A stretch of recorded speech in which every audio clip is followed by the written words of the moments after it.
Dalam video ini, saya akan tunjukkan cara menggunakan template Excel akaun Niaga Plus dan highlights mengenai kelebihan serta perbezaannya berbanding template Flow Kewangan Pro. Jika anda pernah menggunakan template Flow Kewangan Pro sebelum ini, pasti anda perasan tab buku tunai kini dah jadi tab tunggal dan tidak diasingkan mengikut bulan lagi. Selain dari itu, wujudnya juga tab lain seperti Master List, Review, Dashboard CEO dan Accountant Pack yang akan saya terangkan satu persatu. Sebelum itu, kita pergi ke tab yang pertama terlebih dahulu, iaitu tab Start Here. Dalam akaun Niaga Plus, petak kuning adalah merupakan indikator untuk mengatakan ruangan tersebut tidak diprotek dan boleh diisikan dengan maklumat. Di tab ini, kita akan masukkan maklumat syarikat dan rekod untuk workbook ini. Mula-mula, isikan nama syarikat, nama pemilik, mata wang yang akan kita gunakan, tahun kewangan yang mana kebiasaannya adalah Januari, namun sekiranya syarikat anda menggunakan tahun fiskal, maka boleh pilih bulan yang berkaitan dari drop-down menu yang disediakan. Untuk kaedah rekod, template akaun Niaga Plus menyokong penuh kaedah rekod cash basis. Ia tidak menyokong penuh sistem accrual basis, namun kami menyediakan kaedah basic accrual dengan pelarasan manual ringkas pada laporan. Sekiranya anda tidak tahu apa itu accrual basis, maka kekalkan untuk pilih cash basis. Kemudian, masukkan tarikh mula rekod dan nota ringkas sekiranya perlu. Okey, sekarang kita pergi ke tab kedua iaitu Master List. Dalam tab ini, ia dipecahkan kepada 4 data induk iaitu carta akaun atau kategori belanja, sumber dana, caban bisnes dan projek dan akhir sekali contact type. Untuk carta akaun ni, saya dah senaraikan kategori belanja yang biasa digunakan. Namun sekiranya anda tidak memerlukan kategori tertentu, anda boleh pilih untuk nyah aktifkan kategori tersebut. Dan sekiranya anda perlukan tambahan COA lain, anda juga boleh tambahkan pada ruang kosong yang ada. Apa sahaja carta akaun yang kita kemas kini di ruangan ini nanti akan digunakan dalam cashbook semasa kita memilih kategori belanja transaksi buku tunai.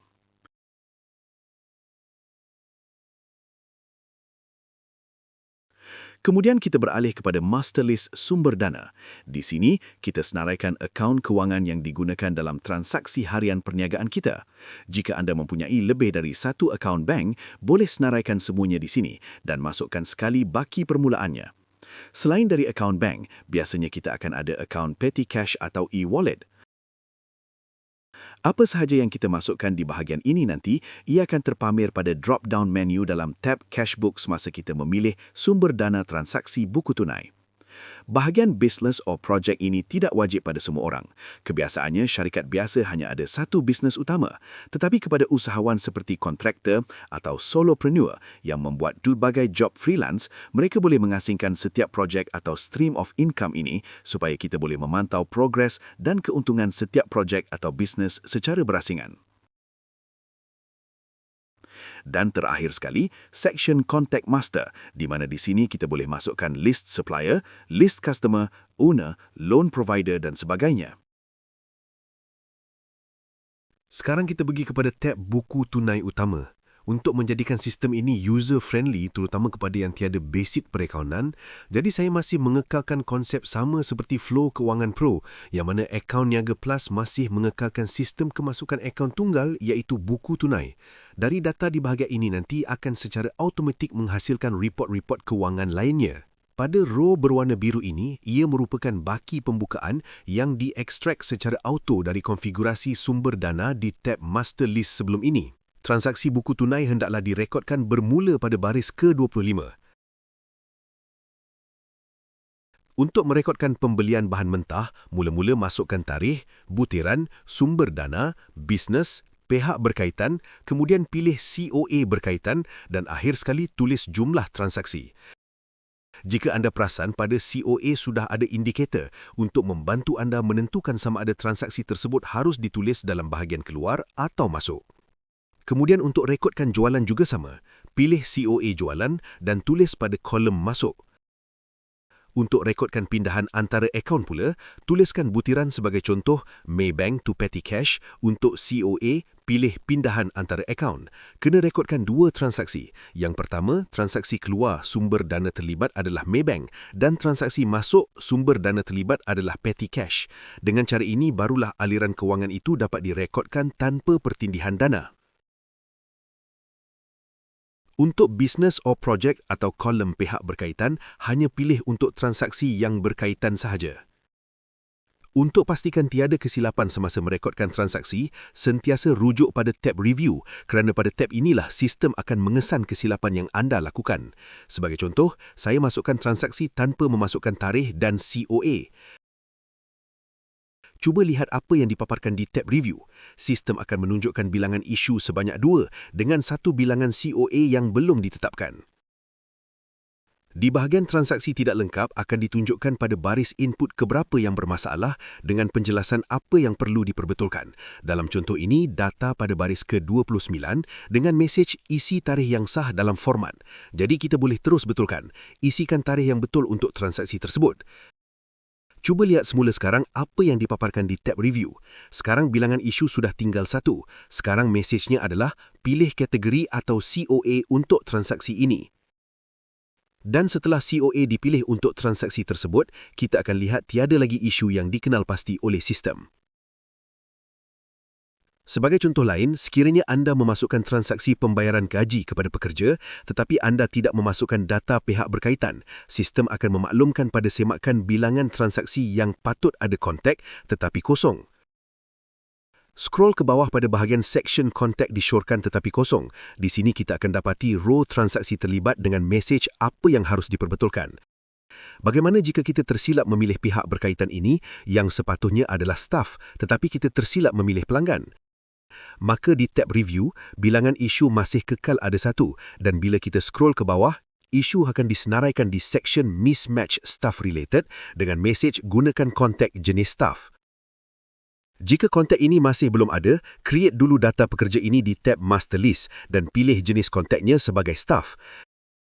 Kemudian kita betulkan semula maklumat pihak berkaitan untuk transaksi tadi kepada pekerja yang kita baru create tadi. Nah, sekarang bila kita pergi ke tab Review, jumlah isu kita bertukar menjadi kosong, menunjukkan kesemua entry telah dimasukkan dengan betul. Saya tak dapat nak tunjukkan semua contoh kesilapan dalam video ini. Anda boleh semak sendiri dari masa ke semasa menggunakan template ini. Yang penting, sentiasa melihat laporan di tab Review untuk melihat jumlah isu dan pastikan ia sifar isu. Jika ada isu, maka boleh lihat data transaksi mana yang bermasalah dan saranan untuk membetulkan isu tersebut. Jika susunan entry tidak teratur, anda boleh menyusunnya mengikut tarikh data dengan cara pergi kepada kotak tarikh di baris ke-25 dan pilih Sort Oldest to Newest. Selepas memastikan data transaksi kita bersih melalui tab Review, sekarang barulah kita boleh melihat ringkasan prestasi bisnes di tab Dashboard CEO. Seterusnya kita pergi ke tab Dashboard CEO. Tab ini dibina untuk memberi gambaran pantas tentang keadaan semasa bisnes tanpa perlu melihat satu persatu transaksi di buku tunai. Di bahagian ini, anda boleh terus nampak beberapa KPI utama seperti jumlah tunai semasa, purata tunai keluar bulanan, cash runway, jumlah jualan, untung bersih, margin bersih dan bilangan projek aktif. Maksudnya, kalau anda seorang owner bisnes dan anda hanya mahu tahu keadaan semasa bisnes dengan cepat, tab ini sangat membantu kerana angka penting telah diringkaskan dalam satu paparan. Di bawah itu juga ada ringkasan trend bulanan supaya anda boleh nampak prestasi revenue dan untung bersih secara lebih mudah. Jadi secara ringkasnya, dashboard CEO ini sesuai untuk pemilik bisnes yang mahu tengok angka utama dengan cepat tanpa perlu masuk terlalu dalam ke bahagian transaksi atau laporan terperinci. Jika dashboard CEO memberi gambaran pantas, sekarang kita pergi ke tab Reports untuk melihat laporan keuangan yang lebih lengkap. Sekarang kita pergi ke tab Reports. Tab ini ialah bahagian yang akan memaparkan laporan keuangan utama berdasarkan data yang telah anda masukkan dalam buku tunai utama. Di bahagian atas, sistem akan tunjukkan parameter laporan seperti tarikh angka laporan, bulan semasa laporan, FY aktif, kaedah rekod dan mata wang. Ini penting supaya kita tahu laporan ini sedang merujuk kepada tempoh yang mana. Selepas itu, anda akan lihat beberapa laporan utama seperti penyata aliran tunai, penyata untung rugi, penyata kedudukan keuangan atau balance sheet, penyata perubahan ekuiti dan juga nota kepada penyata keuangan. Kelebihan tab ini ialah ia membantu anda bukan sekadar merekod duit masuk dan keluar, tetapi terus menukarkan data tersebut kepada laporan keuangan yang lebih kemas dan lebih mudah difahami. Jadi, jika dashboard CEO memberi ringkasan pantas, tab Reports pula memberi gambaran yang lebih lengkap tentang prestasi dan kedudukan keuangan bisnes anda. Dan jika anda perlukan susunan data yang lebih sesuai untuk semakan formal atau hand-off kepada accountant, kita boleh lihat pula tab Accountant Pack. Dan akhir sekali kita pergi ke tab Accountant Pack. Tab ini disediakan sebagai ruang pemetaan dan semakan tambahan untuk memudahkan proses hand-off kepada accountant atau untuk tujuan susunan laporan yang lebih formal. Di bahagian ini, anda akan nampak ringkasan penting seperti nama entiti, FY aktif, kaedah rekod, jumlah transaksi aktif, bilangan isu review, jumlah tunai semasa, jumlah pendapatan FYTD dan untung bersih FYTD. Selain itu, terdapat juga ruang pemetaan eksport yang boleh digunakan sebagai asas untuk menyusun kategori dengan lebih kemas apabila diperlukan. Secara mudahnya, tab Accountant Pack ini sangat berguna apabila bisnes anda sudah mula perlukan penyusunan data yang lebih rapi, lebih profesional dan lebih mudah diserahkan kepada pihak luar. Jadi tab ini bukan wajib untuk dilihat setiap hari, tetapi sangat berguna apabila anda mahu semak data secara lebih formal atau bersedia untuk hand-off kepada accountant. Sekian saja video panduan akaun Niaga Plus. Terima kasih kerana menonton. Untuk maklumat lanjut, sila layari web.mykewangan.com.